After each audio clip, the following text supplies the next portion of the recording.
आज भारत क्लिक्स के रूबरू कार्यक्रम में हमारे साथ युवा और जिंदा दिल शख्सियत सावन पाईवाल हैं। पाईवाल साहब, आपका हमारे इस भारत क्लिक चैनल पर हार्दिक स्वागत एवं आभार है। आप युवा कार्यकारिणी के सदस्य भी रहे हैं, आप अखिल भारतीय विद्यार्थी परिषद संगठन से छात्र जीवन से जुड़े रहे हैं, आप भारतीय जनता पार्टी के प्रदेश कार्यकारिणी के भी सदस्य रहे हैं। तो आज आपको इस रूबरू कार्यक्रम में एक शख्सियत के रूप में आमंत्रित किया गया है। मैं भारत क्लिक्स का धन्यवाद देता हूं और मैं भारत क्लिक्स को बधाई देता हूं कि आप हनुमानगढ़ में एक इस प्लेटफार्म को लेकर आए हो जिसके माध्यम से जनता और नेता और प्रशासन के बीच में आप जो सेतु का काम करेंगे, उसके लिए आप सभी भारत क्लिक की टीम को साधुवाद और बहुत बहुत अभिनंदन जनता का कि मैं आज आपके सामने हूं, आपने मौका दिया मेरे को, आपका धन्यवाद। धन्यवाद पाईवाल साहब। लोग आपको युवा नेतृत्व के रूप में देखते हैं।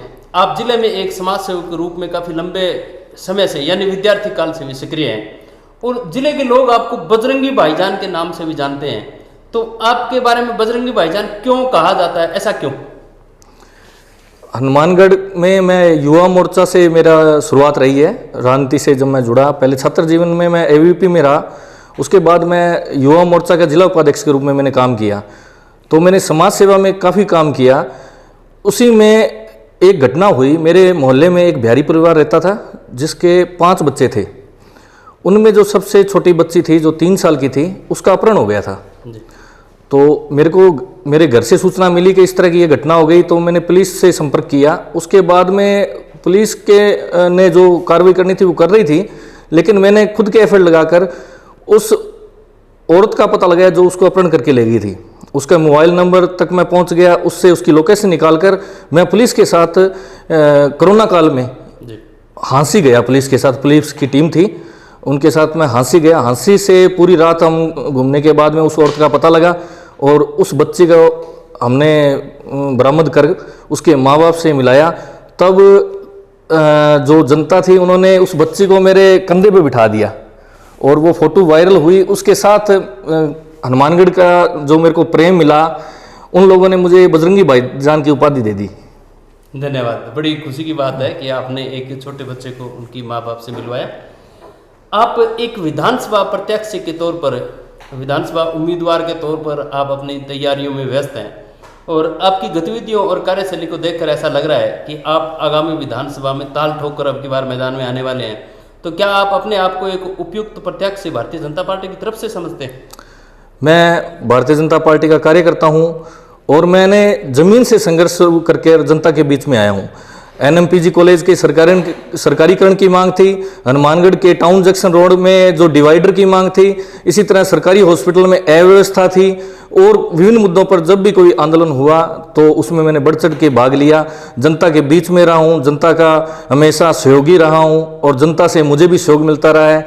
और एक कार्यकर्ता होने के नाते मेरा अधिकार भी है, एक लोकतंत्र ने भी अधिकार दिया है कि कोई भी कार्यकर्ता, कोई भी भारत का मूल निवासी चुनाव लड़ने का हकदार है। तो उसी आधार पर मैं भी अपनी दावेदारी पेश कर रहा हूं कि मैं आप लोगों के बीच में आऊं और आपसे वोट मांगूं। आप अपने पूर्व में विगत में किए गए कार्यों के आधार पर अपनी दावेदारी पेश कर रहे हैं, तो क्या आपको लगता है कि भारतीय जनता पार्टी आपको इसी विधानसभा में ये अवसर प्रदान करेगी? वो शीर्ष नेतृत्व का निर्णय है, लेकिन मैं भारतीय जनता पार्टी का कार्यकर्ता हूं और मैंने यहाँ दावेदारी पेश की है। बाकी जो निर्णय होगा वो पार्टी का होगा। अगर ऐसा होता है कि भारतीय जनता पार्टी आपको प्रत्याशी नहीं बनाती है और प्रत्याशी किसी और को बना दिया जाता है या विधानसभा उम्मीदवार किसी और को बना दिया जाता है, तो आपका क्या विचार रहेंगे? आप पार्टी के दिशा निर्देशों, रीति रिवाज के अनुसार या परंपरा अनुसार चलेंगे या अलग से कोई रास्ता बनाने की कोशिश करेंगे? भारतीय जनता पार्टी और भारतीय जनता पार्टी के कार्यकर्ता यहाँ राजनीति करने नहीं आए हैं। हमारी विचारधारा हमेशा से ही देश हित की रही है, समाज हित की रही है। हम राजनीति के माध्यम से समाज सेवा और देश हित में कार्य करते हैं। तो हमारा कोई भी कार्यकर्ता पार्टी के कभी खिलाफ नहीं जाता और एक मंशा जाहिर करता है। एक जैसे परिवार में एक बच्चा अपने परिवार के मुखिया से कोई मांग करता है कि मैं ये चाहता हूँ, और पार्टी जो परिवार का मुखिया होता है वो क्या चाहता है वो उसका निर्णय होता है। उसी तरह हम अच्छे इस भाजपा के सदस्य और परिवार के सदस्य होने के नाते पार्टी से मांग कर रहे हैं कि हमें मौका मिले।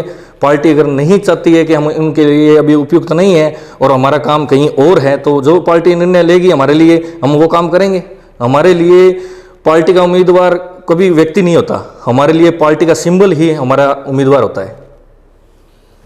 भारतीय जनता पार्टी और कांग्रेस दोनों पार्टियों ने विगत का अगर परिदृश्य देखें तो दोनों पार्टियां परिदृश्य में रही हैं, अन्य कोई राजनीतिक दल हनुमानगढ़ जिले में सक्रिय नहीं रहा।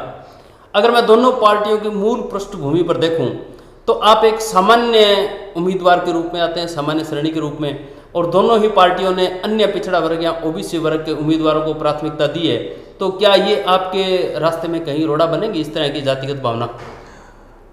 मैं पूरे राजस्थान की तो नहीं कहता, लेकिन आज़ादी के बाद से लेकर अब तक हमारे हनुमानगढ़ जिले में कभी भी जातिगत राजनीति को बढ़ावा नहीं मिला है। यहाँ सभी जाति धर्म मिलकर एक दूसरे के साथ सहयोग करके रहते हैं, ऐसा कुछ नहीं है। पायवाल साहब, वर्तमान समय में इस विधानसभा में एक बड़ा आरोप लग रहा है या एक कुछ प्रत्याशियों द्वारा लगाया जा रहा है वंशवाद या परिवारवाद की राजनीति। तो आप इस विषय में अपनी पार्टी की तरफ से या व्यक्तिगत रूप से आप अपना क्या विचार प्रकट करना चाहते हैं कि क्या वंशवाद की बेल फलेगी फूलेगी या परिवारवाद की बेल फलेगी फूलेगी आपकी पार्टी में भी? हमारे हनुमानगढ़ में जो अभी चर्चा का विषय है वंशवाद, ऐसा हो रहा है कि राजनीति में अभी दो ही परिवार जो हैं दोनों पार्टियों के, 5-5 साल का जो एग्रीमेंट है उस हिसाब से चल रहा है। जनता निर्णय कर देती है कि इस बार ये ठीक है, इस बार ये ठीक है, चल रहा है। लेकिन लोकतंत्र में वंशवाद का कहीं भी जगह नहीं है, क्योंकि राजतंत्र नहीं है कि राजा का बेटा राजा बनेगा। ये लोकतंत्र है, कार्यकर्ता का अधिकार है कि वो टिकट की दावेदारी करे, चुनाव लड़े।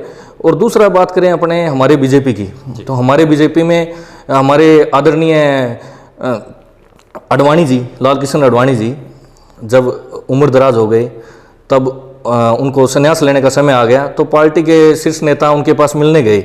उन्होंने कहा कि अब आप तो संन्यास लेने का जो निर्णय कर लिया है, लेकिन आप अपने परिवार से अपनी बेटी को राजनीति में लेके आओ। तो अडवाणी जी ने कहा कि जिस वंशवाद के लिए मैं कांग्रेस से पूरी उम्र लड़ता रहा और आज मैं मेरे फायदे के लिए मैं मेरी बेटी को अगर चुनाव मैदान में ले आऊँगा तो मैं जनता को क्या मुंह दिखाऊंगा। तो आपके कहने का मतलब है कि वंशवाद और परिवार की राजनीति सिर्फ कांग्रेस करती है, भारतीय जनता पार्टी वंशवाद और परिवारवाद की राजनीति नहीं करती? कुछ परिस्थितियों में ऐसा हुआ है कि बीजेपी में भी कोई परिवार का सदस्य आया है, चुनाव लड़ा है, लेकिन ज़्यादा करके अपने बात करें तो बीजेपी वंशवाद के खिलाफ है। और हमारे देखो आप अभी आप पीछे खुद भी आप निर्णय कर सकते हो, हमारे आदरणीय सुषमा जी थे, उनके परिवार से आज कोई भी नहीं है। अरुण जेटली जी, आदरणीय अरुण जेटली जी के परिवार से कोई नहीं है। हमारे गोवा के जो पूर्व मुख्यमंत्री रह चुके हैं पारिकर साहब, उनके परिवार से भी कोई नहीं है। और इसके अलावा और भी आपको उदाहरण मिल जाएंगे जो बड़े शीर्ष नेता थे, जो कुछ भी कर सकते थे, पार्टी में एक दम रखते थे, उनके परिवार से आज तक कोई भी सदस्य राजनीति में नहीं आया है। पायवाल साहब, पिछली बार विधानसभा चुनाव के अंदर एक बड़ा जोरदार नारा चला था कि मोदी तुझसे वैर नहीं, वसुंधरा तेरी खैर नहीं। तो क्या अब की बार भी इसी अनुरूप वसुंधरा के नेतृत्व में ही इलेक्शन कैंपेन चलाया जाएगा या शीर्ष नेतृत्व अब की बार इस सीट को खाली रखेगा और समय आने पर ही कोई दिशा निर्देश जारी करेगा? आपके इस विषय पर क्या विचार है? जनता जनार्दन जो मन बना लेती है वो करती है, क्योंकि कोई भी राजनेता है वो जनता के मत के बिना बहुमत नहीं पा सकता है। और रही बात शीर्ष नेतृत्व की, अपने राजस्थान नेतृत्व की, तो वो निर्णय हमारे शीर्ष नेतृत्व का रहेगा। हम तो कार्यकर्ता हैं, हमें जो आदेश मिलेगा, जो हमें सिंबल मिलेगा, उसी को हम चेहरा मानकर काम कर रहे हैं। कांग्रेस के अंदर घमासान मचा हुआ है। पायलट साहब अपनी अलग तरह की राजनीति कर रहे हैं, माननीय अशोक गहलोत मुख्यमंत्री जी अपनी अलग प्रकार की राजनीति कर रहे हैं, और वर्तमान में हनुमानगढ़ जिले की अगर मैं बात करूं तो कांग्रेस में कहीं ना कहीं एक वैक्यूम दिखाई दे रहा है। और इसके मुकाबले में भारतीय जनता पार्टी कहीं एक मजबूत परिदृश्य में दिखाई दे रही है। तो आप इसका श्रेय किसको देना चाहते हैं, संगठनात्मक ढांचे को या आप लोगों के द्वारा जो छोटे छोटे स्तर पर प्रयास किए जा रहे हैं उनको? पहले मैं बात करूंगा आपके जो पहला सवाल था सचिन पायलट और अशोक गहलोत जी के बारे में। जी। तो जो ये ड्रामा चल रहा है वो एक राजनीति से प्रेरित है। आज सचिन जी भ्रष्टाचार के खिलाफ अपनी सरकार के खिलाफ बैठे हैं और वो पूर्व सरकार के ऊपर, जो पूर्व में जो सरकार थी उसके ऊपर जो आरोप लगा रहे हैं, सबसे पहले वो अपनी सरकार के ऊपर ही क्यों नहीं आरोप लगाते? उनके जो मंत्रिमंडल में जो थे, कितने ये पेपर घोटाले हुए हैं, कितने बच्चों का भविष्य इन्होंने अधर में डाल दिया, पेपर लीक हुए हैं, उसके ऊपर कोई कार्रवाई नहीं की इन्होंने। छोटे छोटे जो अपने जो शतरंज के जो प्यादे होते हैं उनके ऊपर कार्रवाई कर दी। किसी के मकान किराए लिया हुआ था, उस मकान को ढाकर गहलोत साहब बाबा ही लूट रहे हैं। क्या सचिन जी को ये दिखाई नहीं देता है? क्या आपको लगता है कि बुलडोजर राजनीति राजस्थान में भी आनी चाहिए? देखो, आज जो कई बार क्या होता है, शांति के लिए भी क्रांति करनी पड़ती है, क्रांति होनी चाहिए। और एक पुलिस प्रशासन का या शासन का अपराधियों में कोई डर नहीं रहेगा, भय नहीं रहेगा, तो ये अपराध कैसे कम होगा?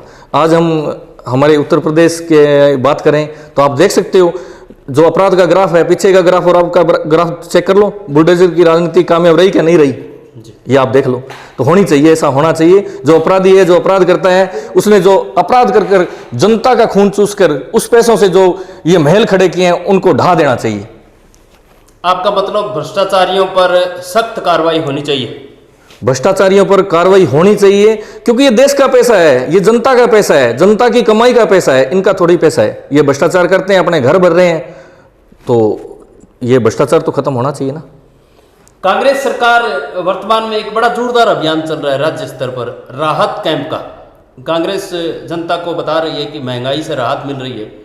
भारतीय जनता पार्टी की भी मैंने 1-2 प्रेस कॉन्फ्रेंस देखी है, काफ़ी नेताओं को देखा है, बोलते हुए भी सुना है, वो उसको आहत कैंप बोलते हैं। तो राहत और आहत में विवेचना कैसे कर सकते हैं? आपको क्या लगता है कि ये वास्तव में राहत कैंप है या आहत करने वाले कैंप है जनता को?